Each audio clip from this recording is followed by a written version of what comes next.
You're listening to the Common Descent Podcast.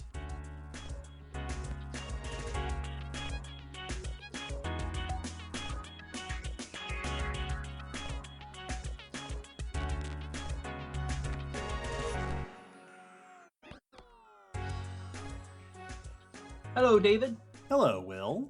And hello, listeners. Welcome to episode 236 of the Common Descent Podcast. This episode, we are discussing Chalicotheres. I'm so excited. Yeah, this is a particularly odd group of fossil mammals that sometimes gets overlooked. I think partially because they're very strange and very mysterious. Yeah, certainly among the most famous, not famous fossil groups. Absolutely. These are the odd clawed perissodactyls, hooved mammals with claws that were kind of shaped like horse gorillas. Yup. We will be discussing this topic, as always, because it was requested by a fair number of people, lending to the most popular, least known Yes. group. Just so many people saying, please explain this. Yes. What is going on with these animals? This was requested by Jenna, Bill, Brett, Johan, Thea, Oswaldo, Patty, Aaron, Danielle, Jarrett, Desi, Noah, Robert, Rowan, and Graham. Also, me. I also want you to explain what's going on with these animals. Happily. We'll be discussing what these creatures are, how the mystery that surrounded them and surrounds them still slowly was discovered and unfolded throughout history, and what are some of the ideas for how these strange animals might have lived. But before we get into that discussion, some quick announcements and then our news section. First announcement, as always, is that we have a Patreon. Our Patreon funds the podcast from top to bottom. It allows us to do all the amazing things that we get to do and focus more of our time and efforts on the podcast. And when you sign up, you get some extra goodies. This is bonus episodes, bonus content, live streams with us, gifts at certain levels. And one of those potential benefits is to have your name shouted out here at the beginning of the podcast. So this episode, we would like to welcome Kelly and Melissa. Welcome and thank you for your incredible support to all of our patrons. Dear listeners, if you would like to help not only morally but financially support our science communication efforts, find the link to the Patreon in the episode description. Absolutely. Another way you can send us support is we have a physical mailing address. You can see that down in our info as well. And we got some mail. We got a very sweet letter from Colt and some stickers from the fossil event that they organized, thanking us for talking to their classes and their students. Yeah, we did a little talk to the community college group over there, and it was lovely. We were thrilled to be invited. Every now and then we get the opportunity to like zoom into a classroom and talk about paleontology and science communication, and it is tons of fun. It's so great, and the students had great questions, so it was wonderful, and thank you for the letter and the stickers. Yes. Next up is we have some recent and upcoming events. Recently, we celebrated our 9-year anniversary. We did a live stream, and you can find that archived on our YouTube. So if you want to see any of the news and announcements that we talked about there for the upcoming year of the podcast, check it out. Yeah, we announced some upcoming plans, some upcoming projects, some upcoming changes. We won't reiterate them right now, partially because you can go listen to it in there, and also, second, because as of this recording, we haven't done it yet. So I don't know what we said. Yes. No, I know what we're planning to say, but I don't know if anything changed. We will have said some interesting things. As far as upcoming things are concerned, coming up soon is the first episode of Poke-E, our special Speculative Evolution series. Poke-E will be releasing Saturdays, 5 episodes, 5 Saturdays, starting the first Saturday in February, a la Spook-E. Each episode, we will be turning our speculative evolution gears toward legendary Pokemon. It's so much fun. I'm so excited to put these out. Yeah, they were so much fun, so definitely check in and share your thoughts about Pokemon's speculative evolution. One more big thing before we get into the news. As usual, the world goes on outside of this podcast, and every now and then we see an opportunity to use our podcast platform to shout out some people doing some good work. This episode, we want to give a shout out specifically to the Women's Foundation of Minnesota, which does a whole bunch of community-focused efforts for really good causes, including the Immigrant Rapid Response Fund that directs funds to organizations mobilizing and organizing communities to support and protect immigrants, provide human services to immigrant communities under attack, and provide legal services. We'll put a link down in the episode description. If you're able, check it out, learn about what's going on, and potentially lend some of your own support. Also, there's tons of other mutual aid organizations in Minnesota and in Minneapolis that are very active right now for helping communities deal with the difficulties that are going on in that part of the country. As we've expressed before, in difficult times, and especially in times where the people who are supposed to be supporting and protecting us aren't doing that, we have the responsibility and the great opportunities to support and protect each other. Absolutely. So check that out. Support if you can. Share the link and take care out there, everyone. And then, on a much lighter note, over the history of the podcast, Will and I have had the glorious opportunity to mispronounce words from all over the world. Oh, no. And I don't know that we've ever quite messed up Danish before. So this is... Apparently, the site isn't called Stevens Clint, and our Danish listeners got a delightful laugh out of that, most likely. In Denmark, I am told by Sarah on Patreon, thank you, Sarah, that it is pronounced more like Stones Clint. Okay.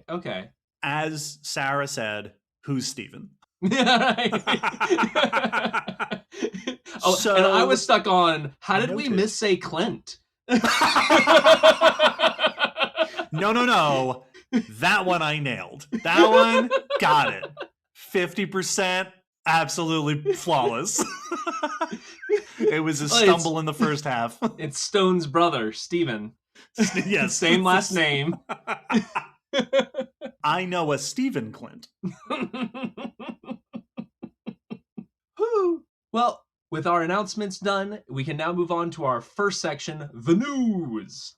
Every episode, we like to gather up some recent scientific news, research studies into biology, evolution, and paleontology, and discuss them here so we can all stay up to date. But for our first bit of news, we have something special, don't we? We have guests. We have some news guests. So we're now going to cut to a discussion with Ben and Jacob of Let's Botanize to talk about their science communication efforts and the news part, their new book that's coming out.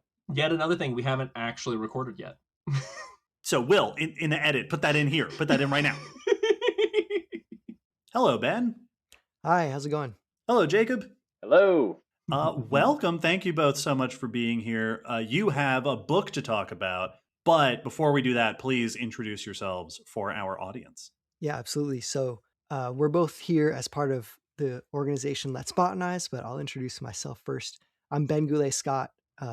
I work at Harvard Forest, running education programs out there, getting undergrads involved in ecology research. And in the evenings and on weekends, I'm one half of Let's Botanize, educational nonprofit working to spread curiosity and appreciation of plants. Yeah, and I'm Jacob Suissa, the other half of Let's Botanize. During the day, I am an assistant professor of botany and evolutionary biology at the University of Tennessee, Knoxville, where I study the evolution of plant form and function with a specific focus on the ferns, an amazing group of plants. And like Ben, in the evenings and on the weekends, on Let's Botanize. Great. So tell us what Let's Botanize is, what that's all about. Yeah, so Let's Botanize is first and foremost an educational nonprofit. We are incorporated as a formal 501c3 with sort of many stacked missions, right? The sort of the narrowest mission, if you will, is to spread the hobby of botanizing, which is a natural history hobby, sort of like birding, right? But for plants. And we sort of scale up from that, right? We think that the sort of broader mission of Let's Botanize is to combat the climate and biodiversity crises through botanical education. And there's a sort of logical link there, right?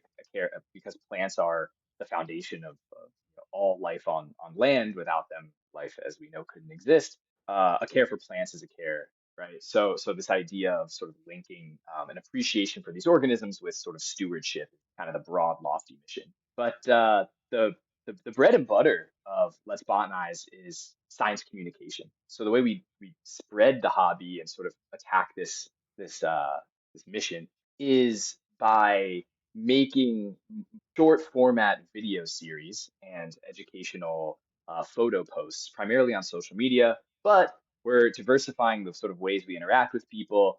And we actually just wrote a book, which I think is sort of the focus of our organization right now. Yeah. So this episode that this piece is going to be on comes out the last weekend in January.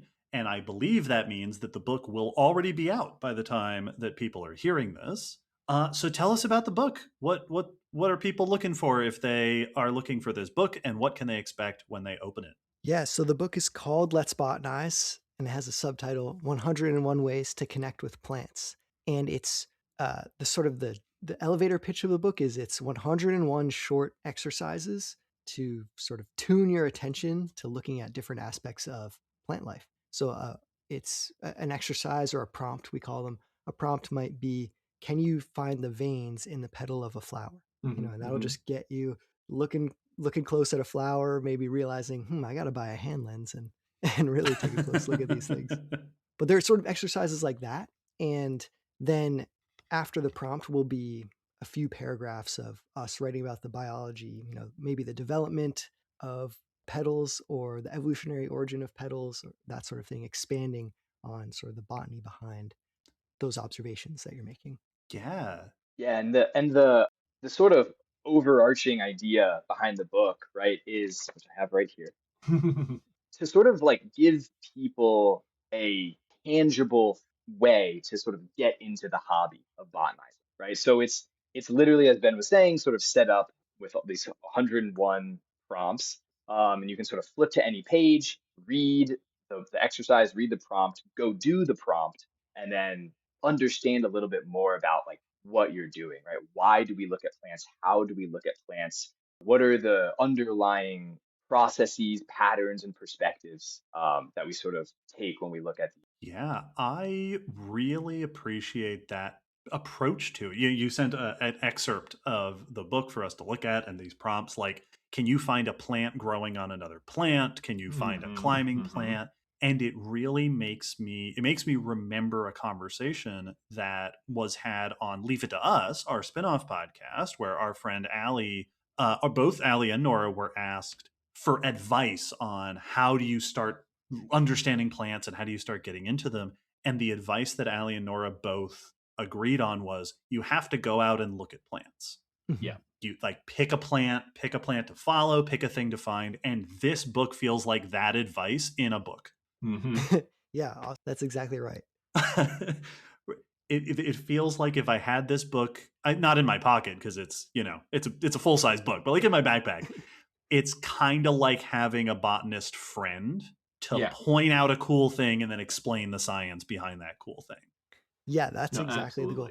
Sometimes we joke that what Let's Botanize is trying to do is be the unofficial PR department for this hobby of botanizing, which was really popular in like the 19th century in England, especially. But, if you look at the Google word graph, the word botanize, we didn't make it up. It was peaked in popularity in like 1830 or something like that. And it's been, we're trying to bring it back. It's just the natural history hobby. I think we saw like bird watching have this huge boom in popularity during the pandemic, especially, and a lot of plant hobbies had a boom at that time too. Gardening, houseplants, foraging wild foods, and botanizing, we think, is just this layer of another hobby that can be added on top of any of those. Yeah, and the other thing is, sort of where to harkening back to your point about how do you start, right? Like botanizing is all about active observation, right? Which I think we can make the analogy to active listening, right? I think we often take for granted, like, you see, but you don't always observe, and you don't always observe actively. And so what we really try to do with this book, as well as with the organization, is, help guide people right towards that idea of active observation. Because once you start sort of taking time, actively observing plants. I mean, that's botanizing. You can learn so much from it. But the other thing that's I really liked how you framed it. It's like having two or botany friends in the field with you. That's exactly like when Ben and I wrote this book. What we were trying to do is like deconstruct how we think about plants. When we go in on a walk in the woods and grab a leaf, and look at it with our hand lens, or look at a flower closely, or look at the bark of a tree, or smell a leaf, or crush it up, sometimes taste things. Like we tried to ask ourselves like what's the algorithm that's going through our mind when we're Hmm. trying to ID something, or when we're trying to understand like, what could this trait be adaptive for, or how did it evolve if it was sort of drift, right? And that's what we tried to do. We tried to take that mental algorithm and put it into text with this book. Yeah. I also really appreciate that talking about like trying to get people to observe, and the book being the PR for botanizing, that the book is very engaging to look at. It's got really nice images. It's not it's not just like a technical field book where it's picture description, picture. It's engaging, and it reminds me of like the animal books I got as a kid that Yeah. have the info but also are just full of cool pictures, to where like I could absolutely see a young person who likes plants or is getting into it just flipping through to look at the pictures, and then on passes through reading a bit more each time and picking it up. And I like that it's that kind of book. Yeah, I guess it is a great point that we haven't addressed. But do you have a specific audience in mind? Right, this isn't like a kindergartner's book, right? This is for slightly older readers. But do you have sort of a target demographic or age range? It's a great question. So, one thing about botany, well, it's true of all the sciences, but it seems like botany in particular just love to come up with new vocab words. Like, cannot stop themselves. So we wrote a whole glossary in the back of this book. So you don't need to come with, knowledge of the vocab already. And we're trying to, have it be certainly accessible to high schoolers, maybe like precocious middle schooler even, trying to get into it. And especially because it is really heavily illustrated with photos. You don't need to necessarily read every word to get, I think, something positive out of it. But probably, solidly high school and up. And then, yeah, anywhere from that, anyone who's just curious to learn, or not even just learn, you might already know a ton about plants, but it's like a workout guide. Let me try this Yeah. new workout.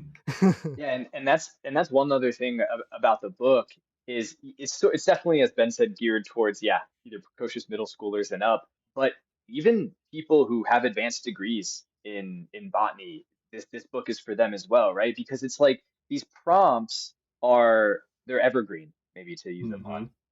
Right? Like even like you can sort of visit them not only different times of year, depending on the prompt. Most prompts we tried to think about like, okay, in the winter in the temperate region, like, you're not going to be able to, well, depending on the plant, you're not going to be able to look at the petals of a flower unless it's like witch hazel or something, right? But, like we tried to really make prompts accessible across seasons, across climates, across sort of geographic regions. But you can also visit them not only like in a short temporal time scale, but sort of a much longer one, right? Like on your botanical journey. You might Hmm. read prompt 42 when you're just starting out. 5 years later, you finished your master's degree or your PhD, and you read prompt 42 again with a whole different perspective, right? So they sort of like live on in different ways. And maybe you bring the book, when you're going to the field in another country, or on a vacation, you do a prompt in a different place with a plant that you've never seen before. So they're evergreen. Yeah, this is the kind of book I think that, like you're pointing out, people of basically any age could enjoy this. I know we have a lot of listeners that this feels like the kind of book that they would really like. This also feels like the kind of book that starts somebody on their scientific journey. Like, this is exactly the kind of book that you're like, I remember when I was 12 and I had this book and I would Hmm. walk down the street and I would look at all the flowers and I would look at the leaves. It is that kind of like scientist's companion product, which is very, very cool. Appreciate that a lot. Yeah, that's if we could have that effect on someone, it would be incredible. Yeah.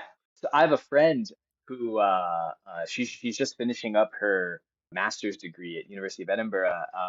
But I was talking to her, and I realized she joined the Gesneriad Society at the age of 13. So Gesneriaceae is a group of very charismatic flowering plants. And so she joined the society at the age of 13, right? And so like I think about her at this young age, like joining this flowering plant society with a bunch of probably older people who cared a lot about plants. And like, yeah, maybe this book is for someone like her at that age, right? Who was just really into plants, and this could sort of kickstart their journey. Yeah. Speaking as a person who finds plants interesting but does not even know where to start, Mhm. I would find this book very helpful because this Yes. book, as a person who professionally sits inside and reads about things, the book that goes, look for this specific thing, here's a picture of what it looks like, and here's what it means, that's awesome. That's so Mhm. incredibly helpful. Yeah, and Mhm. that's one thing we really tried to, there's sort of multiple dimensions of the book, right? There's the, as you were pointing out, the visual aspect and the photos, most of which are actually ours. We both do a lot of macro photography, but there's the action, the prompt of going out and doing it, and then there's Mhm. that nugget of information, right? About a paragraph of, it's evidence based, right? This is sort of it's rooted in scholarship. It's real academic information written in a very digestible form that anyone can understand, right? So we didn't sacrifice one of the main sort of points of teaching philosophies of Let's Botanize is not to sacrifice sort of rigor Mhm. for accessibility, but everything is always accessible, and we work really hard to try to do that. So you're definitely got, even if you look at the picture, that's one thing. You do the prompt, that's another thing. You read the paragraph, that's another thing, and you're definitely going to learn some information from it. Yeah. Also, Nice. good thing about plants is that you can botanize anywhere. You can botanize from your desk, eating a banana. What is this thing? Mhm. What the heck is this thing? Different layers of the fruit and everything. We're just around plants all the time, whether Yes. you are conscious of it or not. Well, and I like because there was a excerpt early in the sample you gave us saying that like it's easy to see it as the stage. Yeah, that Mhm. plants are just the background that animals are acting in front of, Mhm. and that this book is really trying to say if you just pay attention, there's a bunch of weird, cool, neat things that you might notice that you were just scanning past. Yep.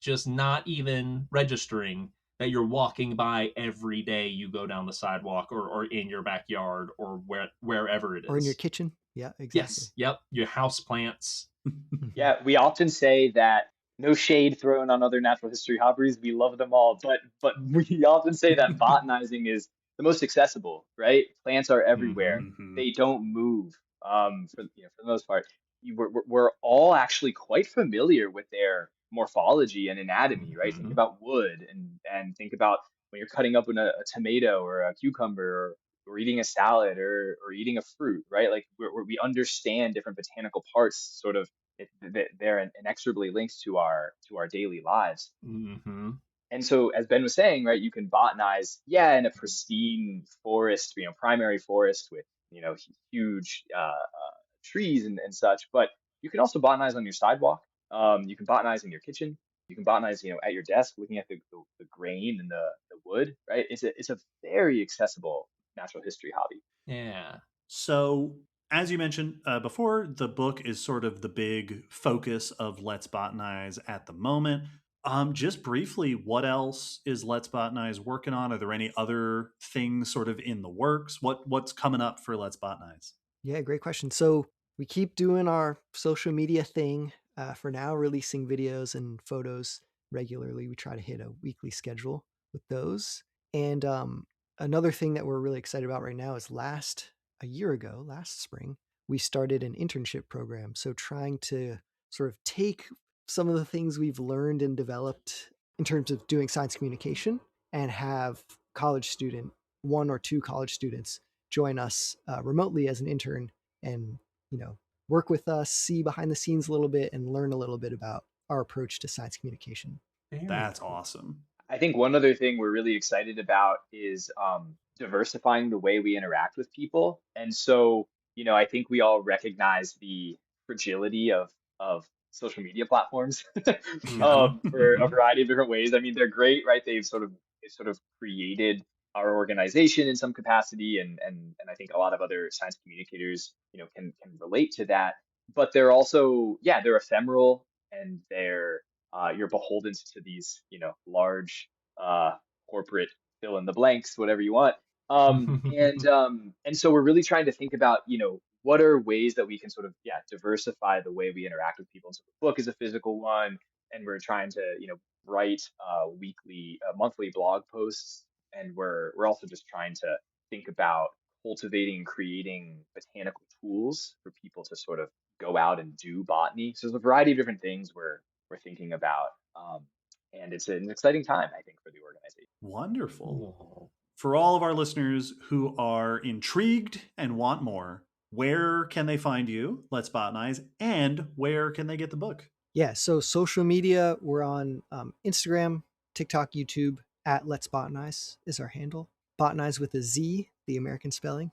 I think the Brits will do the S sometimes, but yes. And you can also check out our website is www.letsbotanize.org. Find all of our stuff housed there. And the book, I think it's available on all sorts of different platforms, certainly Amazon. You can buy it directly from the publisher, Hachette. But if you just search Let's Botanize 101 Ways to Connect with Plants, it'll pop up. Fantastic. We will find one of those links and we'll put it down in the episode description for our list. We'll put your website link down there. And if there's a convenient link for the book, we'll put that down there too.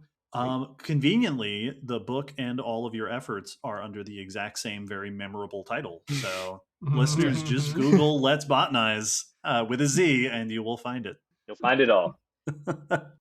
Ben, Jacob, thank you both so much for joining us, and congrats on this new book. We hope that this sincerely is a lot of young people's first, even if not their first. I think that this book is going to carry some people into science in a really significant way. Absolutely. Thank you guys so much. I had the thought that this should be bundled with the David Attenborough's Life of Plants, or whatever that one. Oh, that means a lot to us. Yes, that those two. It feels like if you watch that documentary and then someone hands you this book, you're primed for this to be perfect. This is what we need to do, is to put together a bundle that's that documentary and this book, and then leave it to us. Yes, yes. And it'll be a little collaborative plant bundle, and it'll be here, be a botanist. That's great. I love it. And some broccoli or something to stay healthy. Wonderful. Thank you guys again for joining us. Congrats again. Listeners, it's Let's Botanize on social media and also the book. Find the link down in the episode description and go enjoy the plants in the world around you, because they're out there, whether or not I personally am paying attention to them. Absolutely. Thank you guys so much for having us. This was a lot of fun. Thanks for having us. Thanks again to Ben and Jacob for coming on to talk with us. Hey, we know we got a lot of plant fans in the Common Descent audience. Check them out at Let's Botanize. Yeah. And now, David, what's your news? I've got news about fungi, but maybe not.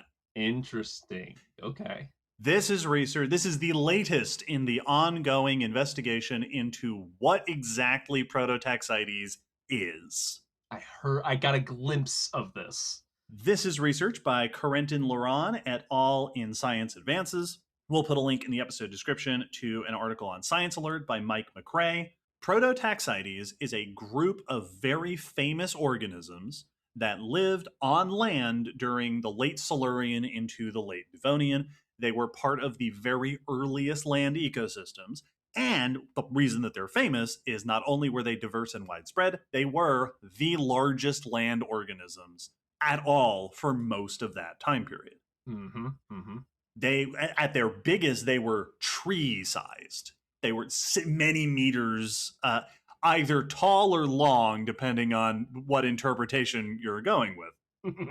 We talked about Prototaxites in our fungi discussion in episode 200, because that has been for a long time the best guess at what Prototaxites actually is. But this has gone back and forth quite a bit.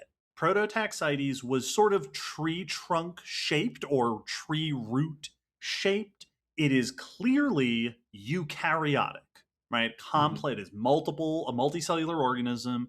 The body is composed of different types of tubes that variously branch and contact each other.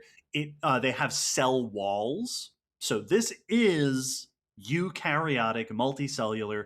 Originally, it was identified as a type of plant. Prototaxites, I think taxites is you or something. But chemical studies, isotope studies of the fossils, have consistently found a mismatch with photosynthesis. That the isotope, the chemical composition, does not match a photosynthesizing organism. Other suggestions have included that it might have been like a giant lichen with multiple symbiotic organisms working, but there also hasn't been any definitive evidence of a different organism in these specimens, even in the really nicely preserved specimens, and not an animal. Both not shaped like an animal, but also it has cell walls, which is a thing that animals don't do. So having ruled out all the other options, that leaves fungi. And Prototaxites being made of tubes, having cell walls, those are fungal characteristics, right? It's compared with hyphae. We talked in the fungus episode about the suggestion that it might have been like these root-like structures that we sometimes see formed among modern fungi. But this has been debated for a century, more than a century, with various different studies finding reason to group it with various different groups of fungi, or as a completely separate group of fungi, or as not a fungus at all. This study is the latest deep investigation into the composition and anatomy of Prototaxites to try to sort some of this out.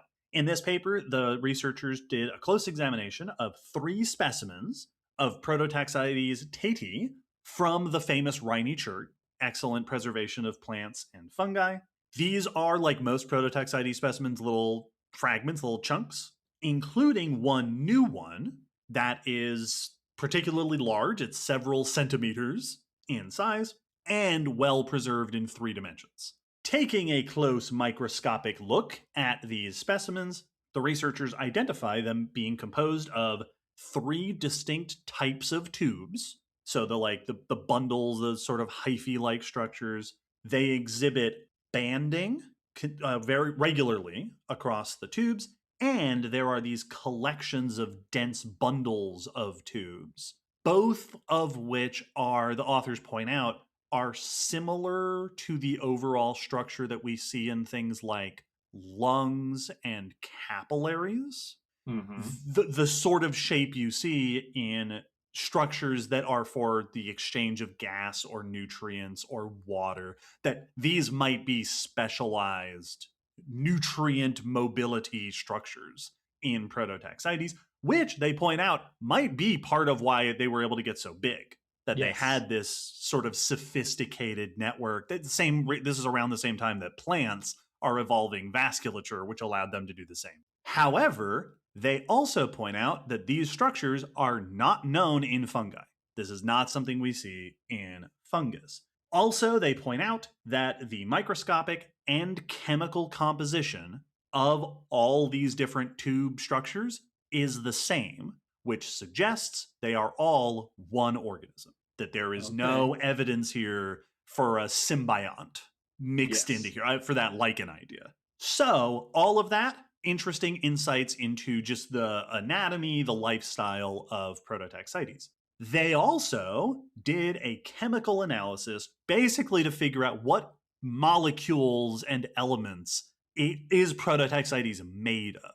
Yes. What's extra exciting about this is they were able to compare it with living, groups of organisms, but also because the Rhynie chert has tons of fossil fungi, like confidently identified fossil fungi, they were also able to compare the chemical composition with fungi fossilized in the same environment. Yes, so that even if the fossilization process modified or shifted these chemical signatures, we should be getting the same modifications on these identified fungi. Yes, exactly. They also looked specifically for certain biomarkers of fungal chemistry. They looked for things like perylene and chitin, which are, in the case of chitin, ubiquitous, and that's one of the defining features of fungal composition. And as you just mentioned, they did account for what chemical evidence would we find after fossilization, right? What are we're looking for the products of these things. And they found none of it. They did not find a comparison between the fossil fungi and Prototaxites. They found no chemical evidence for things like chitin, which does feel like kind of a big deal. That's fungi have chitin. That's one of their things. Yes, absolutely. And they took this chemical analysis and ran it into a statistical program. Basically, like, here's all the chemical information, put it into a statistical program with similar information for modern fungi and fossil fungi, plants, bacteria, and so on. And the analysis consistently separated Prototaxites from everything else. Not fungus, not plant, not bacteria, none of those. So, as the authors put it, based on these results, Prototaxites is best interpreted as a previously undescribed, independent, and extinct lineage of complex multicellular eukaryotes. Whoa. Which is to say, not any of our known categories. Yes, something that we do not have an example of. Not a member of a group that is no longer around. A group we have no example of today. Yes. Now, it is important to point out, this is the latest study. This has been an ongoing back and forth for many, many years. There have been multiple Prototaxites studies that have come out in the past several years that have linked Prototaxites to various groups of fungi. So this certainly isn't the end of the discussion. This isn't like, for sure, this is some completely new thing, but it is pretty detailed evidence. Yes. That Prototaxites is something odd. Yeah, well, it feels like, no, we can't take this as the final comment on this situation, but it does feel like it might be fairly definitive on whether it's a fungus or not. That classic interpretation, they did not find any inkling of support for it being a fungus. So that at least, it's not an answer for what it is, but it might be an answer for what it isn't. Right. And it's possible, I think they did talk about it in the paper, that like, could this be just a really bizarre fungus? And if I remember right in the paper, they do and I'm paraphrasing, but basically that's a lot of change to basically lose all of the defining attributes of fungi. Could it be an early branch off the fungus lineage? This, the way that you put it is very astute. This doesn't actually answer what it is, but it does help us figure out what it isn't. And it doesn't seem to be a fungus. Yeah. My best guess, and I thought of this back when you're talking about its sophisticated tube networks for moving, either air, water, or materials. And with it now seeming like it is potentially some unknown category of life that we are not familiar with. These were obviously Tyrannid capillary towers that were used on early Earth, because I don't know what else they would be. Yeah. And then they left. Yeah. And they aren't in the fossil record ever since then. So they came down, they went, nothing tastes good here yet, we'll come back. That's so crazy. For any of our listeners who don't know what Tyrannids are, will mean Zerg. Yeah. So that's what Blasphemy. Blasphemy.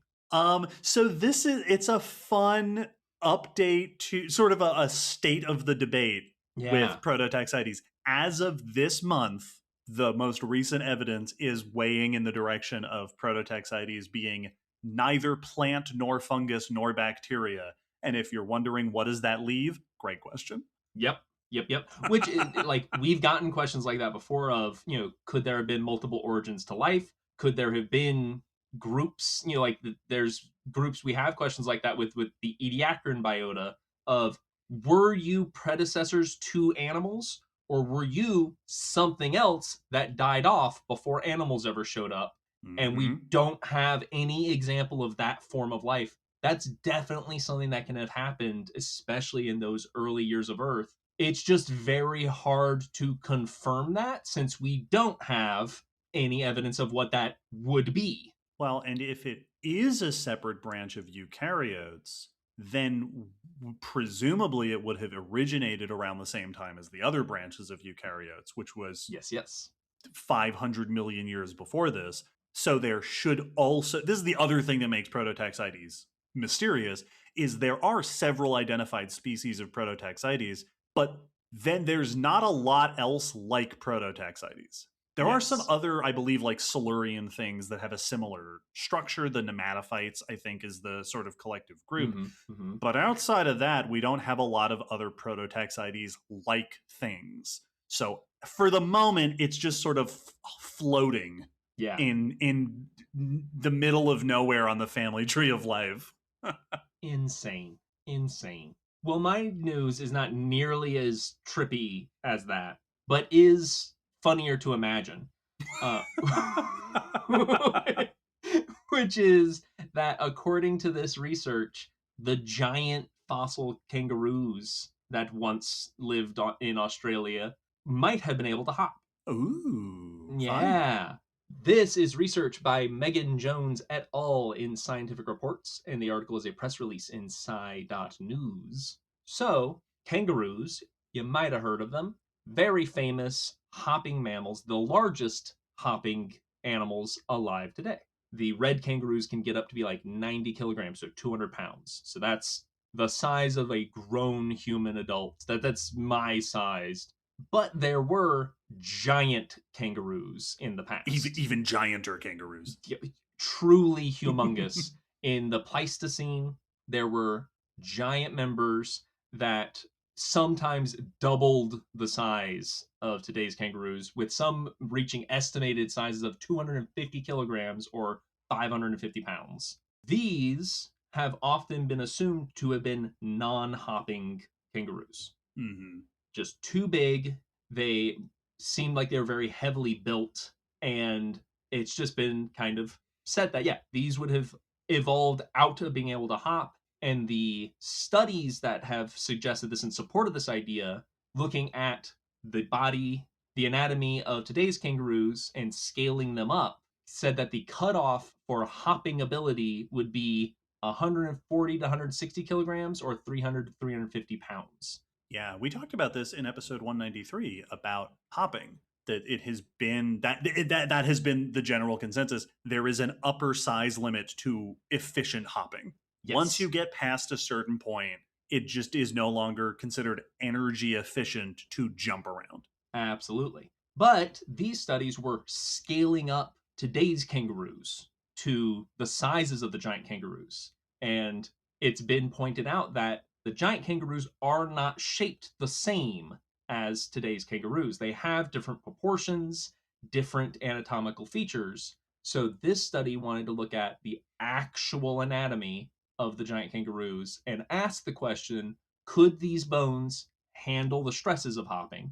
Are they robust enough? And could they support ligaments strong enough to be elastic enough to support the hopping and bouncing of those movements? So they looked at the hind limbs of 94 modern and 40 fossil specimens, including 63 kangaroo and wallaby species. For each one, they used published estimations of their weights and the length and diameter of the fourth metatarsals, which are the main hopping foot bones. They wanted to calculate whether or not they could stand up to the strains of hopping. They compared the heel bone structures in the giant and modern kangaroos to see how they stack up, and looked at tendon attachment sites on the bone to see what that suggested about the robustness or the size of the tendons attached to those bones. It sounds basically like a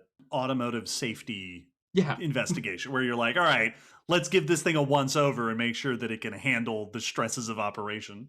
Yes, exactly. And what they found was, first off, that the giant kangaroos are shaped quite differently from modern kangaroos. They have a number of features that stand them out, and that their metatarsals, the foot bones, were robust enough to resist the forces. So they seem to be strong enough to take on hopping, and that the heel bones have attachment sites for tendons large enough to resist the loads that would be put upon them while hopping.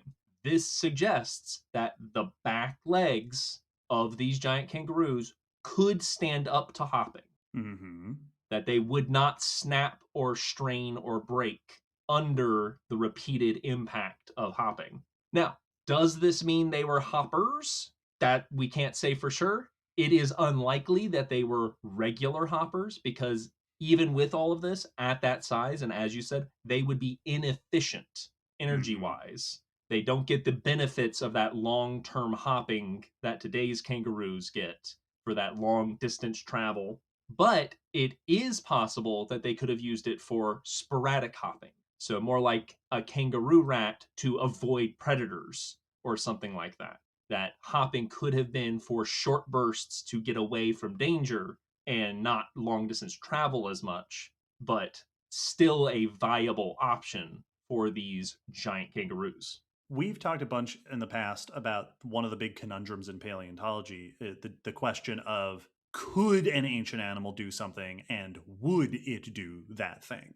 Yes. And this is one of those scenarios where the general, the sort of the conventional understanding has been that these animals couldn't hop, that it was just too stressful a motion for them. Well, it's kind of like elephants can't jump. Like an elephant cannot leave all 4 feet off the ground at once. They're too heavy. No matter what they do, they will never get all 4 feet off the ground at the same time. Right. Without the assistance of a cliff. Yes, exactly. But this research seems to suggest that part, that these kangaroos could do some hopping potentially. Mm-hmm. So the next question becomes, did they actually do it? Yes, exactly. And so I propose to Australian Pleistocene paleontologists that you find some footprints.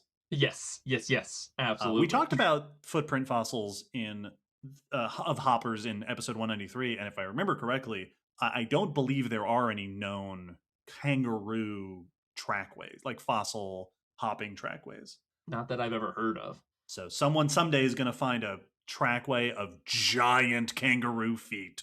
Well, and it feels like they'd be very identifiable because some of these giant ones also had like just one big toe. Like they had reduced their toe bones down. So you would be able to tell who it was. Those trackways will either be alternating left and right, or they will come in parallel pairs. Yeah, it's very interesting. Well, and they note things like these bigger tendons are safer, but they store less energy. So it still is this interesting trade-off that you would have still gotten bounce, but not as much bounce. You don't get the return on investment that the bouncing of kangaroos gets. Which is the iconic thing about kangaroos. The shape of the ankle and the foot allows them to preserve that energy and that momentum. It feels like when you skip. Yes, like if you're like skipping, you're carrying your momentum into each step. Yes, that they have to bounce the first time, but then the impact of landing sets them up for the next bounce. Yes. These giant ones would not have gotten as much return each time they landed, but it's still possible that if they were ambushed by a predator, they might be able to spring away to get away from that attack, which also a 500-pound, and these were like 7 or 8 feet tall, like standing up on their hind legs. That thing just Hulk jumping away, horrifying, but also adorable. I want to see it. The image in my head was of the thing what kangaroos today do, where they jump up and then kick each other. Right? When we thought these guys couldn't jump, it felt safe. Right? Yeah, right. So just don't get punched. But no, if they could jump, that's a lot of fun. Cow. This is Australia. All right, add that to our paleo fighting game from the Q&A. Yes, Stenourine giant kangaroos with a kick move. Yes, that would be so cool. And with that, Speaking of giant weird I weird was about to ancient say, mammals, and to get even stranger, we will now discuss the Chalicotheres and what is that?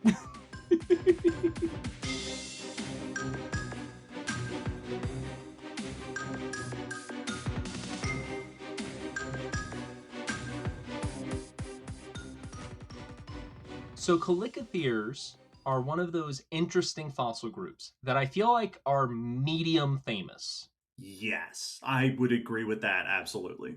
Yeah, like they are not some weird, super obscure group. Like you can find pictures and representation of them in museums quite Right, they've been in regularly. documentaries. Yes, but they are not like the top popular fossil mammals. And part of that's because they are quite mysterious and somewhat rare. Yeah, they're a little bit too weird to Yes. be famous. Yeah, and there's a lot, there's still a lot about them that we don't know. So they are this kind of middle ground, like have a long history in paleontology, have some notoriety, but there's still a bunch of scientific questions, and they are still, most people, when I mention to the average person about a Calicothere, they don't know what I'm talking about. Right. Even people who are interested in paleontology. Yes. Like, Yep. I wouldn't be surprised if a bunch of our listeners are not immediately familiar with this term. So, Will, I'll ask the question that I'm sure many of our listeners right now are wondering: what's a Chalicothere? Also, for the listeners out there, Chalicothere and Calicothere, I've heard both pronunciations. Yes. Yeah. We will probably waver back and forth. Yeah, my default is Calicothere because that's how I learned it, and both make sense. But yeah, when I say it out of reflex, I go with Calicothere. So this is a group of parasitactyls. So your odd-toed hoofed animals, horses, rhinos, tapirs. These are members of that group, but they are not hoofed and are very strange. They are big plant eaters, big bodied plant eaters like the others. They have odd toes. They have 3 toes, but instead of hooves, they have claws. Yeah. And not just like technically prominent claws. Yup. Like claw like a cat. claws.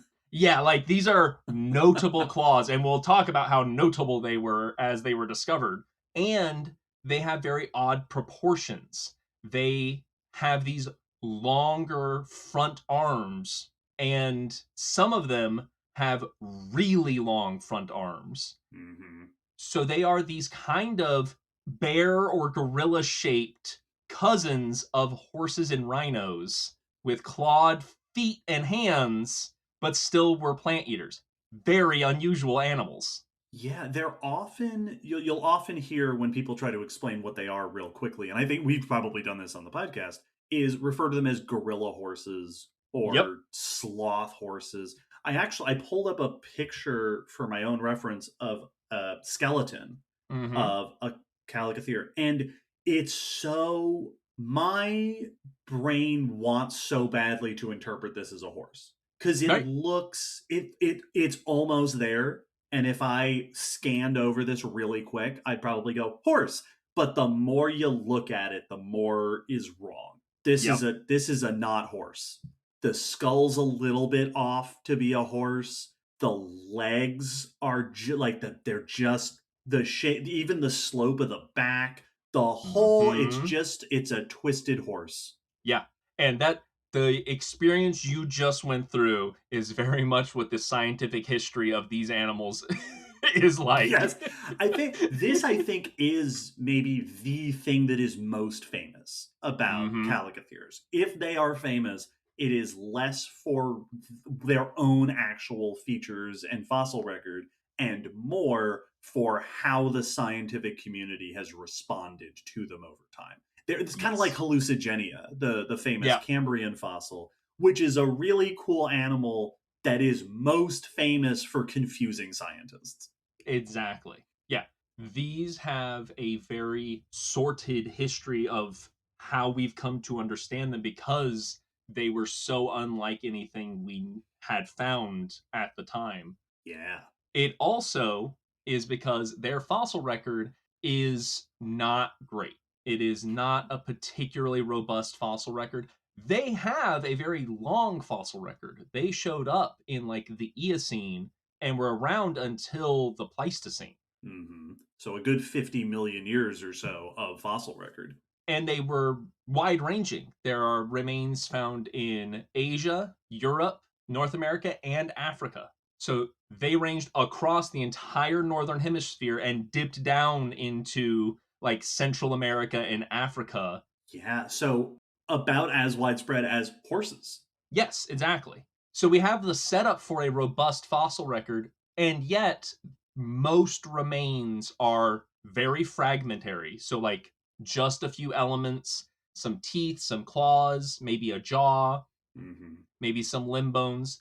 There's very, very few complete specimens, and even most of those complete specimens are very crushed and in poor condition. So most groups within this overall lineage, we do not have a full body representation. So there's a lot of gaps in the fossil record, which made historically it very hard to figure them out. And even still today means that there's a lot of questions that we really don't have good answers on. So one of the things that was difficult to figure out was who they related to. Nowadays, we're pretty solid that they are parasitactyls. So odd-toed ungulates. Who they are most closely related to within that group has been debated and is not fully confirmed, fully decided upon. Generally, they are typically placed within a clade called the Ankylopoda. This also includes some of their relatives, the Lophiodontidae, which are a group of mammals from southern Europe during the Eocene. They've been argued whether they are closer to horses, the Hippomorpha, or closer to Brontotheres, which we talked about in the rhinos episode. Episode 129. Some have considered that they might have a mix of characters between Hippomorpha and Ceratomorpha, which includes tapirs and rhinos, and that they might be in their own lineage next to those two. So they're somewhere within parasitactyls. Somewhere within there. Some have divided them in their characters into primitive and derived characters that put them closer to the ceratomorphs if it's the derived characters, or closer to the hippomorphs if it's the primitive characters. Sure. So they seem to have kind of a mix. It seems like more often than not, things tend to lean that they are closer to horses than not. So they have some features that the ceratomorphs lack in general, and that almost all Chalicotheres have. One specific one of the molars that is pretty consistent. There's still a few that don't have this feature. So somewhere within there, probably leaning toward horses, but how close is probably still going to be debated until we get even more nice specimens. Yeah, that kind of confusion often happens either when you have a lineage that is ancient, right? That this is an early split, so it probably split at a time when the horse and rhino lineages had not become very different yet. Yes, so exactly. Technically, it's closer to one than the other, but at the time when that divergence happened, there wasn't much differentiation. And in this case, we have fossils of them back to the Eocene. So Chalicotheres are about as old as horses and rhinos. This kind of condition can also happen if you have a bunch of convergent evolution, where maybe they are closely related to horses, but have evolved a bunch of rhino-like features. And in this case, with Chalicotheres, it's probably both. They are an early branch, and they probably have been convergent in a bunch of features with their relatives. And you've got the other two factors that they're also a very specialized, like they're living in a very different way than horses or rhinos. So they've developed unique features that muddy the comparisons. Sure. The turtle problem. and their fossil record is stinky. Yes. The bat problem. Yes, so we have this combination of things that makes this a very mysterious group in trying to just pin them down clearly. So let's talk a little bit about how weird they are. Like, I would what love to. what are they? Generally, as we introduced, these are large-bodied herbivores. So typically, they're going to be pretty big. There are smaller members that go down to like the size of a tapir or maybe sheep-sized, but Okay. many species were like horse, bear, or bigger. Like some of them got quite large. They have prominent forelimbs, so big, robust forelimbs, a very horse-like head with a fairly horse-like neck, so kind of elongated necks. They don't have short necks like a bear. They have necks that come off the body a bit. There are 3 toes on each foot with claws on all the feet. So far, clawed horse. Clawed horse. Then we get 2 separate morphs of Chalicotheres. There are 2 subfamilies within the group. There are earlier members before these subfamilies split, and we'll get into that later, but the 2 main subfamilies are the Chalicotheres and the Schizotheres. These 2 have notably different body types. The Chalicotheres are the famous shape Sure. and include Chalicotherium, which is the name that led to this whole group. Sure. Full gorilla horse. Full gorilla horse. These have very long front limbs with very short back legs. Their front limbs are often like twice the length of their back legs. That's a wild Right? wild shape for anyone. Yes, Like- that is extreme, period. That's especially on land. If you're in the Mhm. ocean, sure, absolutely. That happens a whole bunch. But Yes. for an animal on land, like gorillas are shaped like that, but they're shaped like that because they climb. Well, and that's the thing is like the only group where I can think of proportions that I see stuff like that regularly are apes. Yeah, but that's a whole different thing that they're doing. Because you have animals today like hyenas, right, who Mhm. famously have that sloped back. And there are some dinosaurs like the brachiosaurs who have longer arms, but they're a bit longer, Yes. generally speaking. Twice as long is nuts. Yeah.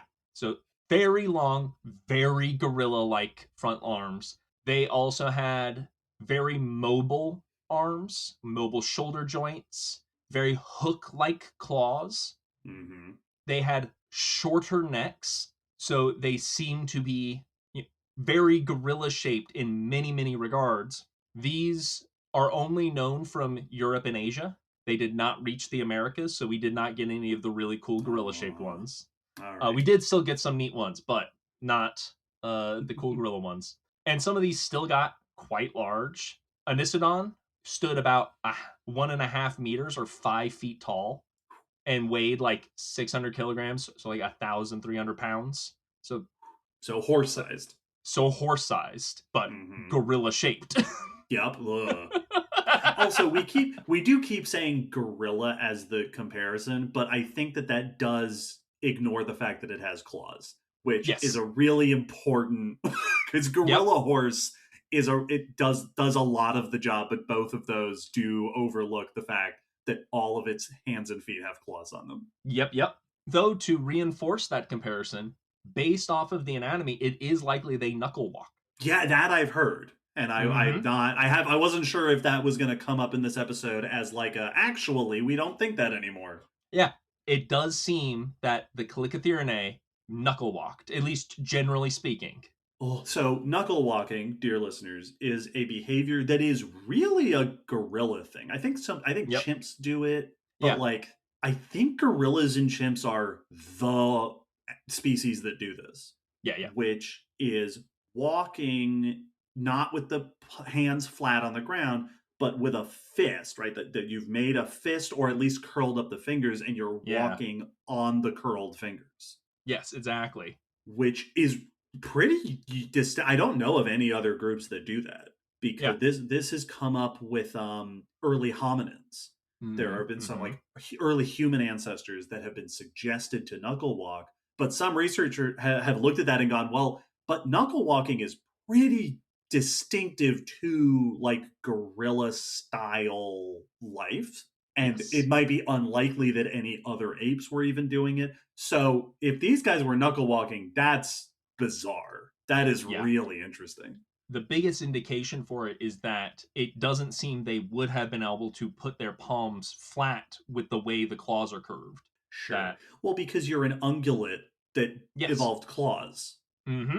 Right? Ungulates, dear listeners, are the hoofed animals who walk on their tiptoes. Yep. Like a ballerina on the very edge of the toe. So I guess if you're going to evolve claws, you have to bend those toes one direction. Yeah. Yep. And backwards seems as good as any, I guess.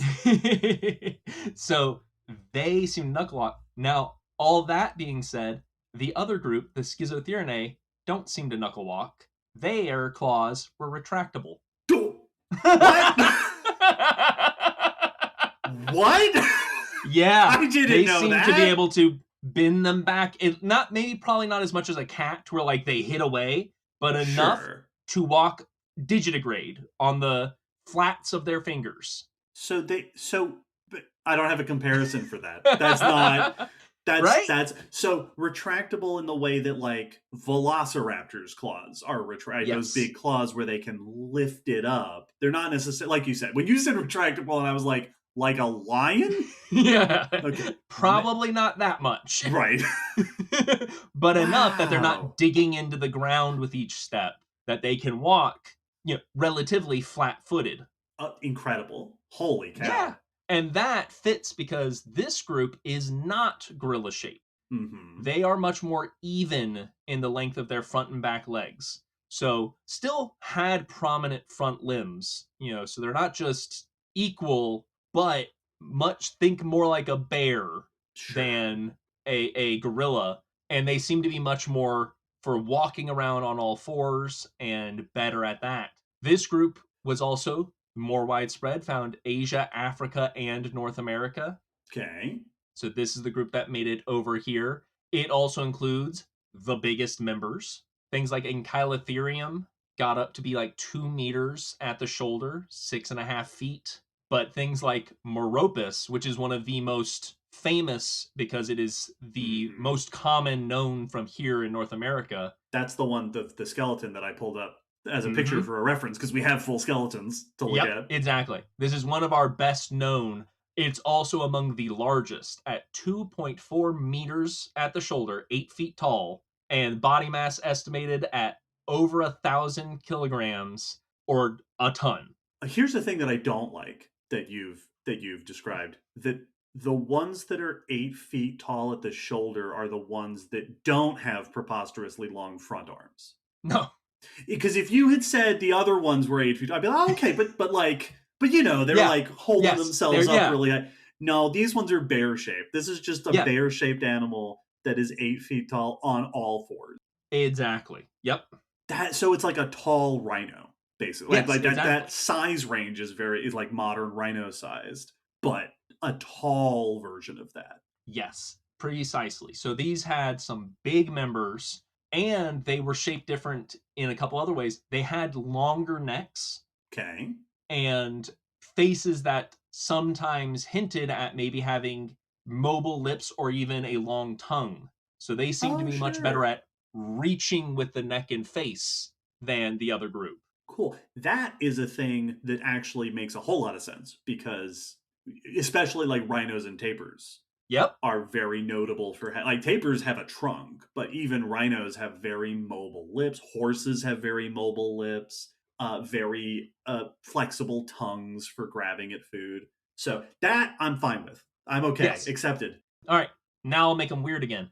Some of them, so we have enough of some species that it does seem like there's a good case for sexual dimorphism. Like we'll find very distinctly different sized members. So it does seem like males were probably larger than females in many species of Chalicotheres. And some have bulbous heads, inflated portions of the cranium. Most aren't like ridiculous. And Chalicotheres has slight inflation of the frontal bone of the skull to make kind of a dome, but Tylocephalonyx is the dome-headed Chalicothere, has a very prominent dome, and only some members have it, so it seems like, again, this might be a sexual dimorphism thing. So some of them had dome heads. Huh. Yeah. So far, this seems like a prehistoric animal that was made up by a child. Right? That, like, you're just combining your favorite part. This is funny because I was actually, when we were talking about them being odd and kind of famous, but not really understood very well, I was thinking about our conversation in episode 230 about pachycephalosaurs. Yep. In a very similar way. This is another thing that's really interesting because, as we have discussed previously, we talked about this in episode 140. Artiodactyls do a lot of head ornamentation, horns and antlers and domes and stuff, but perissodactyls don't do it the same way, right? Rhinos are really the one exception, but even then, their horn is a completely different thing than right at the top of the head, the bony ornamentation. So that is really interesting to have a perissodactyl potentially headbutting. And this is found only in the Schizotherae, so the all fours long-necked groups. It's not clear how they use these. It has been compared to the dome heads of pachycephalosaurs, but their necks don't show any evidence of reinforcement for head butting. So others have suggested that maybe it was more like giraffes, where they're swinging it at each other, but not at each other's heads. Sure, that would make sense. And it seems like in these two groups, at least, that it did evolve independently because they are not super closely related members. So it seems like this is a common feature that arised multiple times potentially in the group. Fascinating. What an odd group of animals. Oh, yeah, they are. That's so well, and it's, it's funny because we have, in our modern world, perissodactyls are three groups: horses, rhinos, and tapirs. And all three of them are pretty similar in terms of their notability, their diversity, right? Like, there's a few different major forms of horses, there's a couple different major forms of tapirs, there's rhinos. They're all quite distinct from each other, so they feel like a real set of options. Chalicotheres in my head have always been like, and then there were like these couple of weird fellas, but no, they were a diverse, widespread group that included multiple different morphologies and lineages that were doing different things. This was the other major group of perissodactyls. Yeah. Throughout much of the Cenozoic. And they lasted up until very recently. So they were doing quite well until the end, basically. Yeah, they're casualties of the megafaunal extinction, right? Yep. So they went out with a lot of other big mammals. They were one of the groups we lost in the megafaunal mass extinctions. Yeah, episode 25. And boy, what a loss. That's a real shame. Put them right next to ground sloths. Yep. In more ways than one, potentially. So, on the note of how strange they are, this strangeness was a big factor in how we became familiar with them throughout the history of their discovery. They were discovered in the 1820s. So, about 200 years ago, the first specimens were found, but they weren't found all at once. The first discovery was by Cuvier. Okay. Famous scientist, discovered large claws, some large claw bones, and noted immediately how unusual these claws were. He compared them to other claws in the museum collection and came to the conclusion that the only claw that it is at all analogous with is the pangolin. Huh. Yep, that's the only claw it remotely resembles. Ergo, it must be similar but much larger. A giant pangolin. A giant pangolin. There's a quote from the paper. He says, "What size it must have been," and scaling up said that it would have been a pangolin about 24 feet long. Now this, I am a little bit mad at Cuvier for floating this idea, which is awesome. Right? That'd be so cool. Like, I can understand why he wanted that to be the answer. That'd be awesome. And he was basing this off of a couple of lines of thinking, the comparative anatomy, also the laws of comparative osteology, which he was a proponent of, that we can draw conclusions from a lone fragment, and said, what a great example this is of how we can draw a larger conclusion from so little, and was basing off this notion of harmony within nature. He'd already studied giant ground sloths, and if there could be giant sloths, why not giant pangolins? Sure. It makes sense. Yeah. The next Chalicotherium discovery was teeth and jaws by a German paleontologist, Johann Jacob Kaup, who identified them as a new form of pachyderm, an elephant. Elephants. Mm-hmm. Yep. Oh, And once again, a giant clawed elephant. Yeah, right? These scientists just coming up with awesome speculative evolution. Though at this point, no claws, just teeth and jaws. So he thought, that this was just some new form of elephant, a strange one to be sure. He named it Chalicotherium, the gravel beast, and described it the size of about a Javan rhino. He did discover claws similar to Cuvier's giant pangolin in the same material, in the same area, but he associated them with a different beast, Dinotherium, which is an elephant. Yeah. Yep. But at that time, he was describing it as a giant mammal, kind of hippo-ish, marsh creature, and that it mixed edentate, which is anteaters and the group that we all used to think pangolins were in, and hippo-like creatures. So didn't actually have that categorized as an elephant at the time. So for quite a while, more material was being found throughout the 19th century, but they were either associated, if it was teeth and jaws, with Chalicotherium, the gravel beast, or Cuvier's giant pangolin, if it was claws. Interesting. And as more materials found, we also started to find leg bones. More species were named off of those. And Chalicotherium, the crooked beast, was named off of some of those. Macrotherium, the large beast, was another one. These are now Chalicotheres, but at the time they were grouped on one side or the other. These were named off of limb bones, I believe. And they were still placed with the edentates, the anteaters and pangolins, that they were somewhere in that large clawed creatures. And people were still noting how strange they were. There's another quote that the jaw fragments and teeth were belonging to one of the most remarkable and aberrant pachyderms, that this was a weird elephant. Yeah.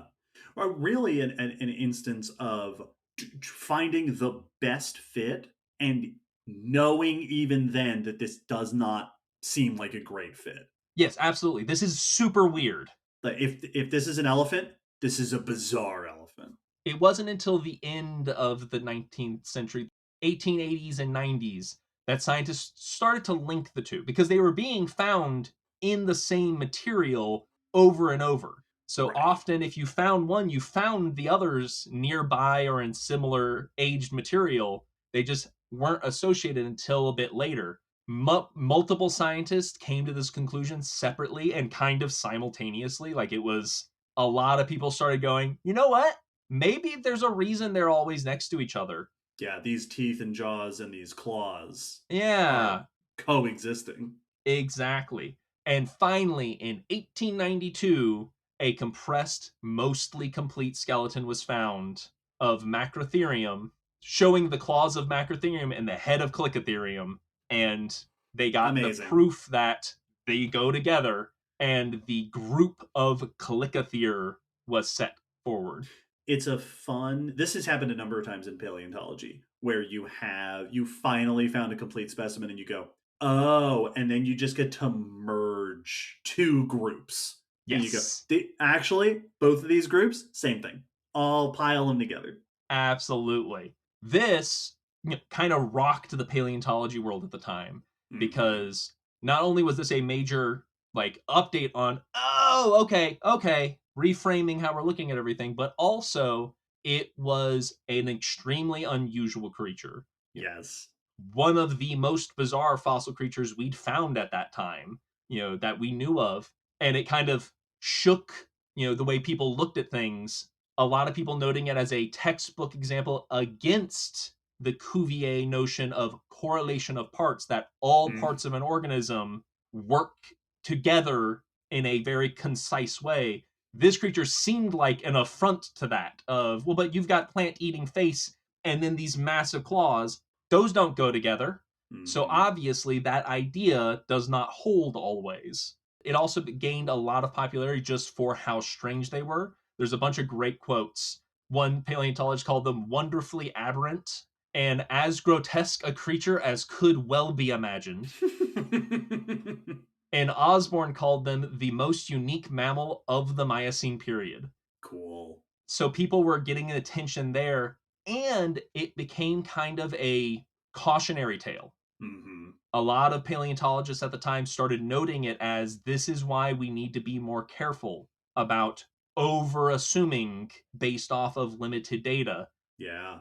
One professor of geology at Princeton, William Berryman Scott, said, the tale of these discoveries ought to put an end to the foolish notion that the paleontologist can reconstruct a lost animal from a single bone or tooth, but it will not. And so it became this lesson that was put forward of, we need to not do the Chalicotheres again. If you've only got one piece, you don't have enough yet. And it was an important step. It's an interesting step in the process, because that's a question that you still get today. People ask all the time, they're like, well, how can you tell what it is just from a single tooth? And the answer is, we can if we already know this animal. Yes, right? Exactly. If you find a T-Rex tooth, that's a T-Rex. Right? We know that animal super, super well. But if you find a claw that doesn't match something that we've already found, you can't say, well, this claw looks the most like a bear, therefore this is a bear. Exactly. That doesn't work. And in this case, you found a claw before you had understood any of the rest of this animal. And nowadays, if we find a lone Chalicotheres claw, we can go, oh, okay, that's a Chalicotheres, because this is what their claws look like. But before we knew that, you can't make that kind of extrapolation. Yes, precisely. So this became kind of a major milestone in paleontology as a science, as really being one of the big moments noting how we should go forward. Now that we had the whole animal and what they were, who they related to became the next big debate. We already talked about that. Who they're related to within Perissodactyl is hard to tell. At this point, they were trying to figure out what kind of mammal it was, period. Right, if it was an anteater or an elephant. Yep. Those two were still up. They interpreted it as maybe being kind of a link between those two, and most people did not go with that, but some people suggested it. Sure. Pretty early on, a lot of people rejected the pangolin and anteater-like traits as being coincidental, not because of who they're related to. Sure, just big claws. That they have similar claws, but it's not because they are in that group. But so many of the specimens were so poorly preserved, we did not have a really great way to identify them until more specimens were found. And then, finally, a full study of Moropus came to the conclusion that the characteristics that link them to Perissodactyla are more dominant than any others, particularly that the skull is very similar and seem to be combining features of horse, rhinos, and tapirs. Yeah, and that's something and this is another one of those great examples of the benefit of finding complete specimens, because if you look at the complete skull of a Chalicotheres, that's a Perissodactyl. Yep. Like, it looks like a horse skull. It's very, very clearly in that category. But until you have the whole thing to look at, it can be hard to know that. Yes. So the group Chalicotheroidea was named in 1913. So finally, we had Chalicotheres as a group. And findings of even earlier members, like Eomoropus, which seemed to have features even more similar to earlier Perissodactyls, but still clearly a Chalicotheres, supported that evidence. And then the final bit of mystery was that many people noted that they dated to very, very recently, And so the question came up of, were they still out there? So there was a time where it was held that there might still be Chalicotheres somewhere, and of course they pointed to Africa. Sure, because that's where you put mystery things when you're a Yep. European scientist Exactly. in the 1800s. So yeah, a very roller coaster of a history because of both how strange they were, how they were discovered, and the kind of fossil record they have. What an incredible time it was in like the 1800s when people would find these skeletons and then wonder seriously if it was out there somewhere. Yeah, That absolutely. like maybe I think I've heard, this might be apocryphal. This might be like not a true story, but I do remember hearing the tale that Thomas Jefferson sent Lewis and Clark out across North America expecting to encounter ground sloths. Yeah. Or mammoths Yep. or something. That's like, hey, we found these bones while you're out discovering this landmass, while you're out exploring this untouched place that no people have ever been to. Watch out, because there might be elephants and giant sloths. Yep. Out and around. Yeah, and that's exactly how I heard, is that it was a warning of, hey, just so you know, there might be things with claws this big. Yes. Just be prepared. And then all they found were grizzly bears, and those weren't terrifying at all. They found grizzly bears and bison, and they said, don't worry, we know how to deal with these. And then they did. Also, they found humans, and also they dealt with them the same way. Yep. But yeah, Chalicotheres have this really interesting footprint in the history of paleontology and serve as a really, as you said, one of the most famous things about them is how misunderstood they were and how we overcame that and the lessons that paleontology took from that experience. Yeah, you gotta love a group of animals that's so strange they change science. Yeah, that's awesome. That's like when it's like stories of finding another planet. And astronomers go, oh, okay, so we were a little bit wrong about the solar system. Yes. Like this thing here means that my equations were wrong, so we have to like recalibrate. We found a thing. Chalicotheres are like that, where it's like, oh, okay, we're wrong about some stuff because this exists, and this means that we must be wrong about some things. Well, and they were found at like such an interesting time because there was also a note from Cuvier with the first discoveries that said, like, this is such obvious proof that there were creatures on our planet unlike any today, and that some cataclysm caused them to disappear. Like, they were also reinforcing ideas of extinct groups and extinction events. Yeah. Because they were so obviously not anything analogous to what we have today.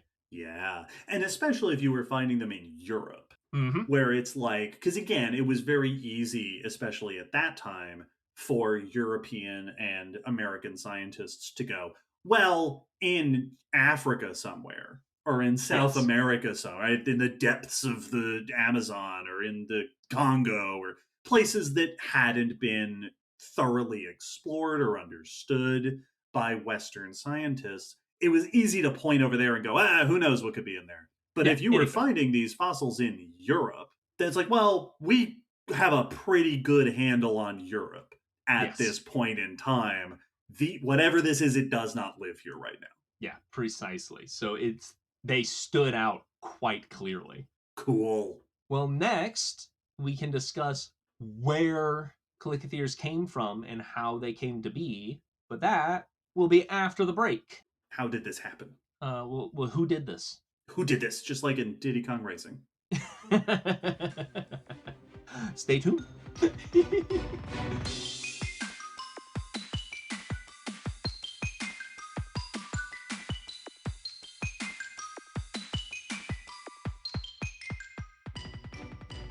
So in the N64 game Diddy Kong Racing, there were a bunch of cheat codes that you could enter, and there was one that you could enter to play the credits.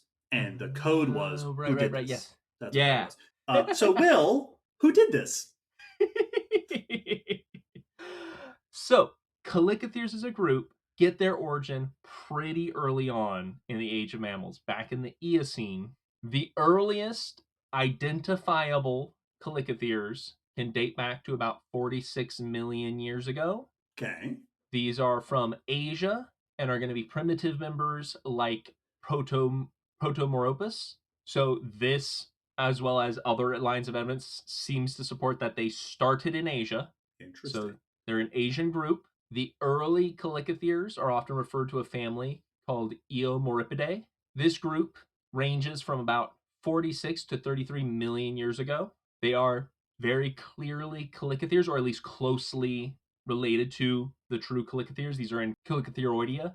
They have similar bodies. They do have claws on their feet, so they might be the immediate ancestors to the later true Chalicotheres, as we think of them. They did tend to be much smaller, so like sheep-sized, so not as big as later members. There is at least one member that I found notes on, Litholophus, which is considered to be one of the more basal members of the group, earliest and more primitive, so to speak. It's very similar to other basal members of parasodactyl groups, and its feet seem to end in hooves, not claws. Oh, interesting. So it does seem like the earliest members of Chalicotheres also had toes more similar to a tapir or a rhino. Yeah, which makes sense. That's what you would expect to be the case. Yes. And in fact, when you said that those earliest ones had claws, my thought was, oh, wow, so the claws evolved early on. Yeah.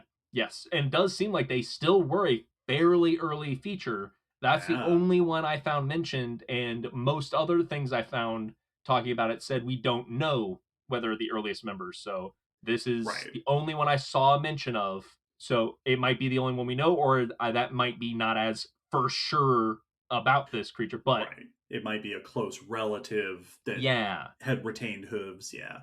but maybe the very earliest members had hooves still, but the other early Chalicotheres and Chalicotherian ancestors seem to already be clawed. Past that origin, I did not find much else information, considering that we are still debating exactly who they're related to. We don't know which group they evolved from or evolved, split off from, and we don't seem to have any specimens older than these origins. So it's likely that we just don't have that info yet. But Asia origin, by the late Oligocene, we see the split, or at least by that time, the two subfamilies have split, the Chalicotheriinae and the Schizotherinae.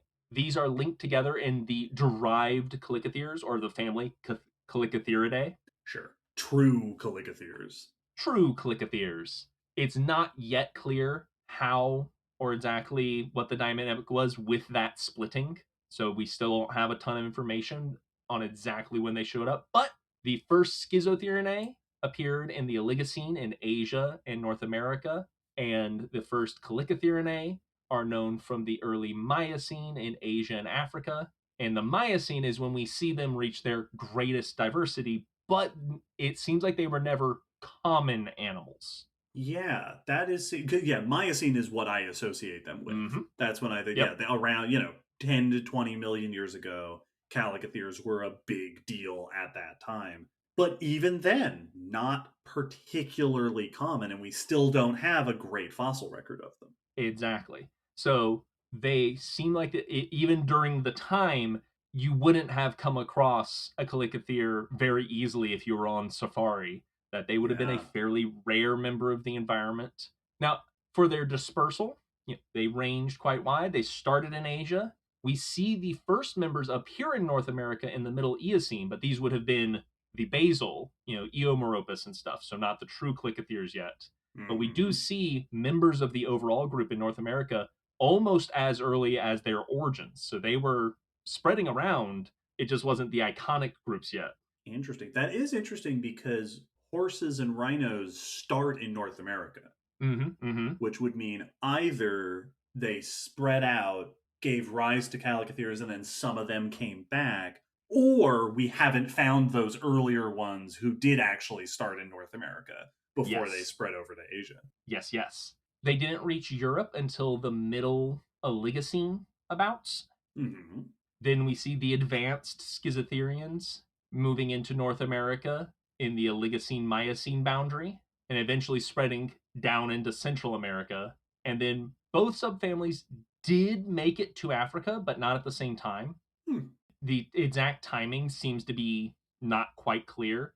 Ankylotherium is an African and Eurasian member, and based off the evidence, it seems like they moved from Eurasia to Africa, and that had to be at least 10 million years ago in the Miocene that happened. But exactly the timings don't seem to be as clear with Africa. So they were a widespread and at least relatively successful group. Yeah. And this was one thing noted in the history and the people studying it in the past, that we could not write them off as just some anomaly. Right. They weren't just weird because it's this one-off weird thing that happened. They were being weird for millions and millions and millions of years all around the world. So surely this had to be a successful way to be an animal, which led to questions about what kind of animals were they? How did they live? How did they move? What were they? What were they doing? This is the moment I've all been waiting for. Yep. The first ideas very much stemming from the comparison to pangolins, but even after that, it was clear that they weren't pangolins. The idea that they were diggers held on for quite a while. Sure. Big claws. Big claws. Their claws are superficially quite similar to pangolins, and features of it, they have a notable bony core with a deep cleft in them, which is a feature we also notice in anteaters and the bandicoot and moles. They seemed like digging claws. So the idea that they were diggers held on. Early on, before they were identified as herbivores, it was thought that they were probably just eating like an anteater, digging into nests of insects and gobbling up grubs and ants and termites and stuff. Once we knew they were plant eaters, it was suggested that they were digging for roots and tubers and truffles and things like that. And even when we moved away from them eating underground things, the digging idea still held on. So once we thought maybe they're browsing more, they're eating above ground plants, but maybe they're digging for water, to find a watering hole or to supplement their diet with roots and stuff. The idea of them being diggers held on for quite a while, until 1923 is the latest suggestion of digging behaviors that I found. But anatomical studies of the skeleton show that though the claws look like diggers, the arms do not. Sure, that makes sense. Yeah, you can't dig with just claws. Exactly. Like give a baby a shovel, and it's not going to do much digging. Or it's if you put a shovel on a bendy handle. On a pool noodle. Exactly. You're not going to dig, even though you've got a great shovel head up there. So it did not seem like they have any digging adaptations in the skeleton. So it's unlikely that they did really any digging whatsoever. We can't rule out that none of them dug ever, but it's not likely. And I can dig. I'm not specialized for digging. Yes. So as more research came around, more and more evidence supported that they are browsers. So they are eating plants, leaves and stuff, low-lying branches, that they are eating foliage, not grazing the grass, but eating the stuff in the trees and bushes. Based off of their anatomy, the idea of them being bipedal browsers came up, that they stand up to reach higher branches and maybe prop themselves against the tree with their clawed forelimbs to reach up and get to things. We see bears do that. Exactly. Yep. And it's been suggested for ground sloths as well. Yep.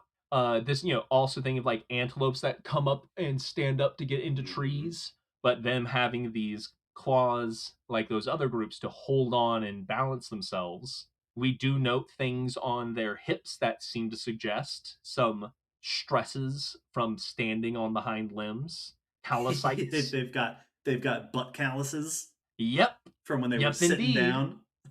And that's the thing is, between the two groups, we do have those very different body types. So they both seem to be browsers, but they were probably browsing in slightly different ways. Sure. The Chalicotheres were likely browsing much like a gorilla or a panda, and they were sitters. Sit down, reach up, pull plants to you, and eat it. And they have adaptations that seem like specializations for long-term sitting. things we see in other primates and apes. Amazing. The idea of a horse that has evolved to sit and pick up food with its hands. Yep. Wild. The Schizotheres have those longer necks and seem to be more quadrupedal, but still had a lot of adaptations in the back legs and the hips that suggested they could raise up on the back legs, but not likely as for sitting, but standing up to reach food, going Sure. up the tree. So this is more like those antelopes that will Yes. stand up on their hind legs. Maybe still pulling things with the arms a bit, but having a long neck and mobile lip and long tongue. Based off of the structure of the jaw and skull, it seems very likely they had some sort of structure there for reaching further up Yeah. into the tree. Which would explain that. That's an interesting trade-off to notice, that the group with the less prominent front arms seems to have longer necks and more flexible lips and tongue. Interesting. Yes. Yep. So, likely browsers. This is supported by studies on the teeth. The microwear on their teeth support a browsing diet. Their molars are not super robust, like a horse's. They're, a bit shorter and often seemed more unworn, which also led to the idea they were eating softer vegetation, not grass, which is very abrasive. Mm-hmm. Studies on the teeth have revealed that, all Chalicotheres seem to be browsers. We don't have any that seem like they were eating anything surprising for the group. More basal members seem like they were eating things similar to early horses, and that they were like fruit eaters and eating very soft foods. Okay. While the Chalicotheres, generally, there's, a few members in both sides that have some features, but generally speaking, our gorilla-shaped ones were eating tough foods. They tend to have shorter teeth and less exaggerated molars. The wear on their teeth, things like pits, the amount of pits, the size of the pits and teeth, and big scratches suggest they were eating things like fibrous fruits, seeds, pits of fruits, and nuts. Even though they had relatively short teeth, it seemed like they were eating fairly tough food.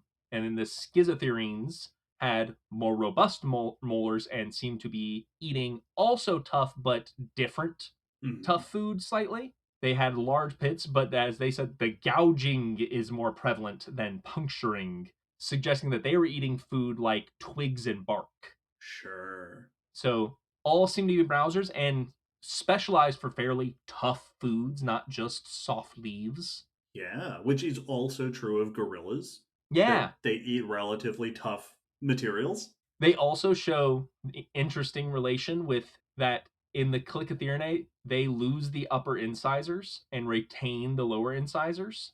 Like a deer. And that we see similar things in things like Meropas, which they compared to having very ruminant-like dentition, that no upper incisors, prominent lower incisors for nipping off food, and a large diastema, a gap between the front and back teeth, which is part of the evidence that supports them having a long tongue, is the shape of those teeth and jaw.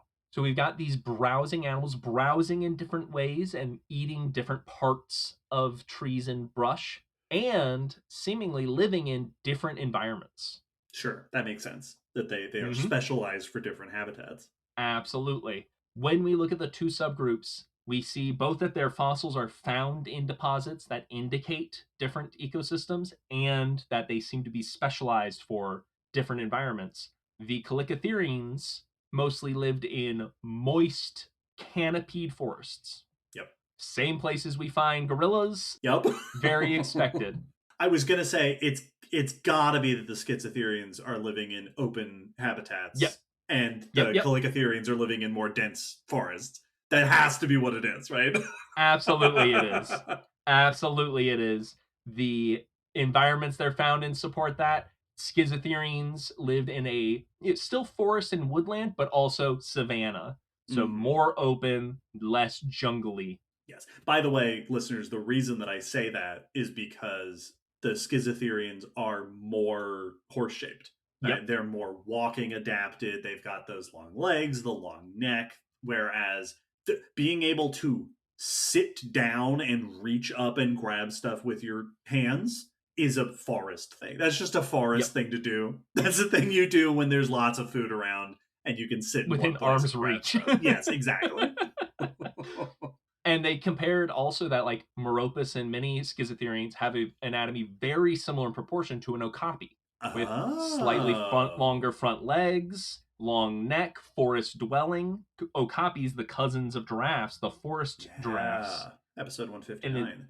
if they also had that longer tongue, it may have been that they lived very similar to okapis, but with the ability to hop up on the back legs a little bit. I'm so glad you brought up okapis, because this whole discussion I've been trying to come up with a comparison for the Schizotherians, and it's okapis, absolutely. Yes, with the long tongue, and they're kind of sloped in the shape of the body, which giraffes also are. And I even thought about saying that Schizotherians are on the road to giraffe shaped. Yeah, they've even got head ornamentation. They've got bulbous heads. And I, like so many, forgot that okapis exist. Right? And this was noted even the earlier days. Someone finally went, it's kind of like an okapi. And all the other scientists went, right, okapis exist. Yep. So yeah, it's likely that we had the gorilla Chalicotheres and the okapi Chalicotheres living in similar environments to those two animals. Fascinating. This also is notable in the fact that not only do they seem to be living in different environments, they are very rarely found in the same fossil site together. Interesting. I was wondering that. It was thought by some that they could not coexist because of how different they were environmental-wise, or that they would compete because they're both browsers, clawed browsers, and that they might be eating too similarly. But we do have a few very rare instances of them being found in the same fossil deposit. So it does seem possible that they have overlapped and coexisted, and that maybe there could have been lack of competition because they were different kinds of browsers. Yeah, or maybe there were certain border habitats where mostly this group is living to the east and this group is living to the west, but there's this in-between area where they both can find food. But generally speaking, if you find one, you don't find the other group in that same place. Interesting. It also seems like, just based on the rarity of their fossil finds, it seems intuitive to me that they were either not very abundant animals, right? That there just weren't that many of them. I'm thinking like tapirs. Yep. Right, to use some of their close relatives. Tapirs they're just not that common in terms of animals, and they're also not gregarious. Tapirs, rhinos, this is also true of, where generally speaking, you're going to find, if you find one, you're going to find one at a time. And it's interesting that Chalicotheres have such a sparse fossil record, given that the fossil record of rhinos and tapirs is actually pretty good. Mm-hmm. But that being said, the examples that come to mind off the top of my head are examples at certain fossil sites where you get an abundance of them. Yes. Where maybe they were being more social, more gregarious in their lifestyles. Yeah, and I did find it noted that even in fossil sites where we find members of similar sized mammals, that we find very few Chalicotheres, suggesting that they were very rare in their environments and that they were not living in groups or herds, which would make them fairly unique out of the group, as it seems they, at least of the species we have so far, never evolved herd behavior. And we do have examples of other members, in every group just about that had grouping of some sort at times, but it seems this group didn't do that. Interesting. What an interesting and strange group of animals. They're so delightfully bizarre. I love them. And then finally, at the end, their extinction, I don't have much info on. They went extinct in the early Pleistocene, right around the same time as other big-bodied mammals during the megafaunal extinctions. I didn't find any specific insights on, particularly, it seems like it's probably the same reasons that many other species were going extinct. Sure. Well, and if they're disappearing in the early Pleistocene, they're ahead of the curve a bit. They're actually disappearing before the bulk of our megafaunal extinctions at the end of the Pleistocene. We do see that Chalicotheres in general start to decline in the late Neogene, So in North America and Europe, they start disappearing by the end of the Miocene. And Okay. then the latest North American Chalicotheres is Meropus, which is extinct by 13 million years ago. And then the youngest Chalicotheres we have are some Chalicotheres in the early Pleistocene of China and Myanmar, and at least one Schizotherine and Cheilotherium from early Pleistocene in southern Africa, and maybe early Pleistocene of China. Yeah, so they were, it sounds like, potentially gone by, halfway through the Ice Age. Yeah, so they were some of the early members going out. I like I said, I did not find any mention as to like why we think they went out before other groups or why Hmm. they were declining before the bulk of the megafaunal extinctions. Just that they seem to kind of peter out starting around the end of the Miocene Yeah. and continuing from there. Well, and a quick double checking of my categories here. The late Pleistocene officially starts pretty late into the Pleistocene. So Gotcha. Yeah, yeah. they were perhaps closer to those other megafaunal extinctions than it initially sounded. Yeah, from the dates I was looking at, it looked like they still fell within Cool. the Yeah, yeah, yeah. brackets for it. Well, and it also, it's a group that is famously not abundant. Yes. So it's really hard to know. It wouldn't be particularly surprising to find Chalicothere fossils that are later than we currently have. That, Yes. In a few years we'll find one that, oh, they actually did make it a little bit later in this or that place. Yeah. Well, with a group like this, it's very difficult to know, because when you have such a sparse fossil record, there's not enough to find good trends. Yes. Right. When you have an abundant fossil record, when you're like a lot of the other Ice Age megafauna or things like Megalodon, where this comes up, where like this has an extremely abundant fossil record and then it ends. Yes, exactly. Chalicotheres are tough because they have a sparse fossil record and then it stops.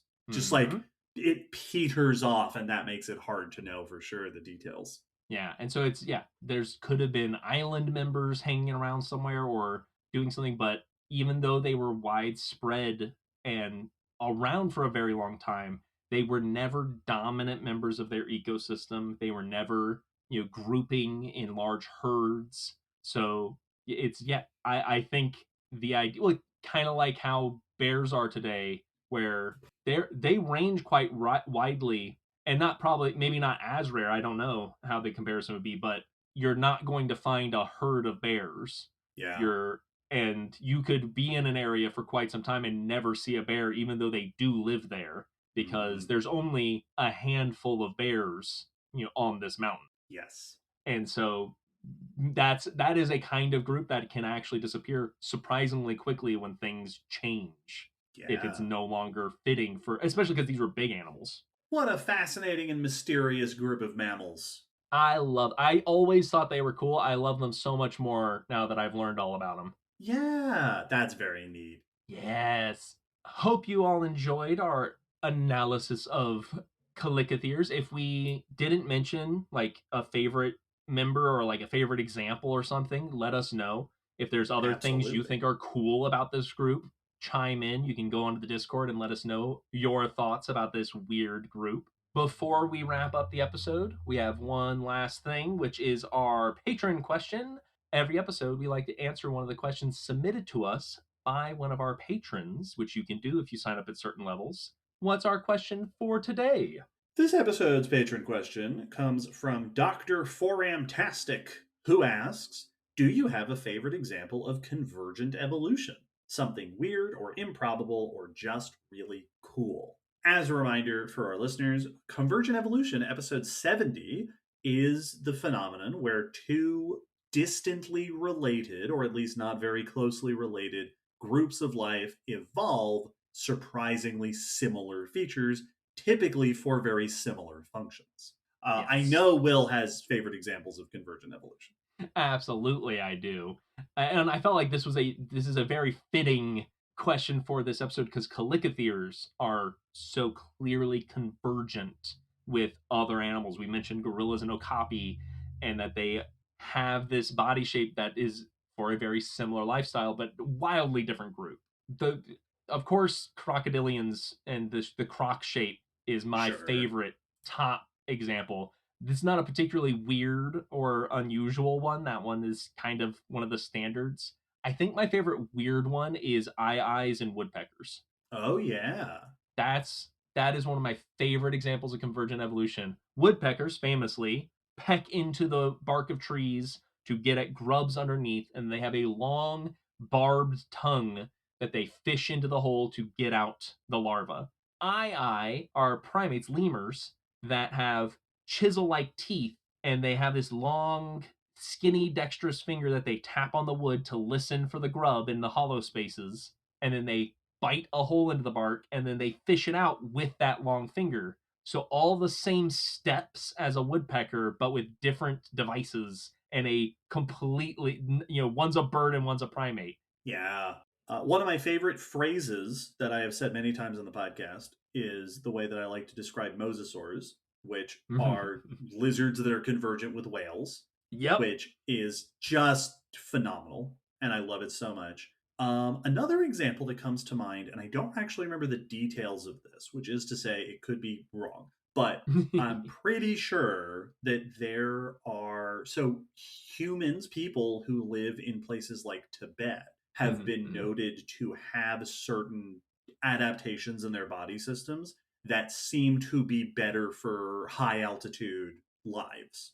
That Yes. And I think these are like genetic differences that have been noticed that affect the way like the blood absorbs or utilizes oxygen, stuff like that. There are some of these high altitude adaptations in humans, and I believe extremely similar adaptations have been noticed in dogs in those same areas, that the humans and their dogs are both having the same adaptations, which is very cool.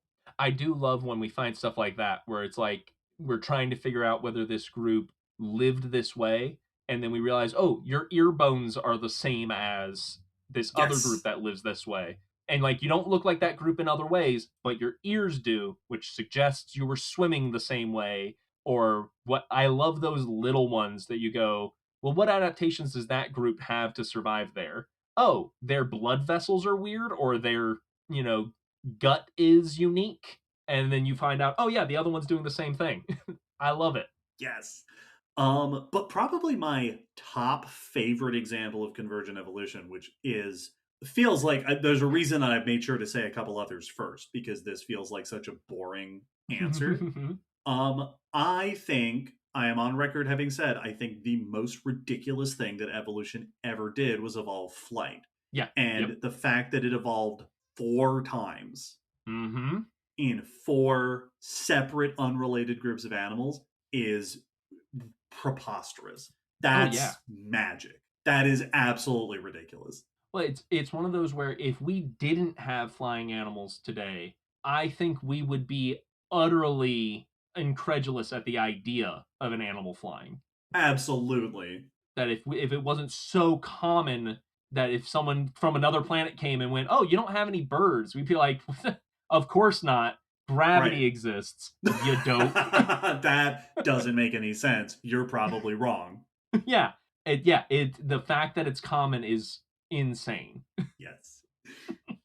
Very cool. Thank you for that question, Dr. Foramtastic, and thank you for your support on Patreon. Absolutely. If any of you out there have a favorite example of convergent evolution, absolutely share it with us. Go into the Discord or make a comment about your favorite example of convergent evolution. I would love to see everybody's. With that, we can wrap up this episode about one of the coolest and weirdest groups of mammals that ever existed. If you want to learn more about Chalicotheres and their awesome features, and if you actually want to see some neat pictures of them, check out the blog post. There'll be links and images there. Don't forget, if you missed our anniversary live stream, you can find it on YouTube and see the announcements we've made coming up for this year. Also, coming up shortly is the first episodes of Poke-E. Woohoo! Poke-E all through February and beyond. So check in for that. It was a ton of fun coming up with realistic Pokemon. Thank you to everyone who requested this topic. Thanks again to our new patrons. Welcome. And top thanks to our tippy top patrons, Sarah May, Jeff Ellington, and Danielle Loves Bugs. Thank you to all of our supporters and all of our listeners and everybody. Yeah. Welcome to It's a Whole New Year, 2026. All sorts of cool stuff's happening. It's good stuff. Stay tuned for another year of all this nonsense. Next episode, Darwin Day. Yeah, Come back and for that'll Darwin Day. be in a fortnight because we're not changing that this year. That's gonna. It's true. We've re-upped for that subscription for another year, so you can expect that to be standard. And with that, I don't have anything else to say. I don't have anything else to say about Make a pun about Chalicotheres, and then right. We'll play the music. This is one of those where I could have listed basically every species that I think we know, but I didn't have anything notable to say about a bunch of them because it's like, and then there's this species, which is a name. Which is a pile of crumbs. Yep. At least each genera, like each genus of Chalicotheres, there's like a dozen-ish. So this is one of those rare instances where this is definitely not all the info about this group, but this is probably a good chunk of it. A decent amount of what's out there. Bye, everybody. Bye.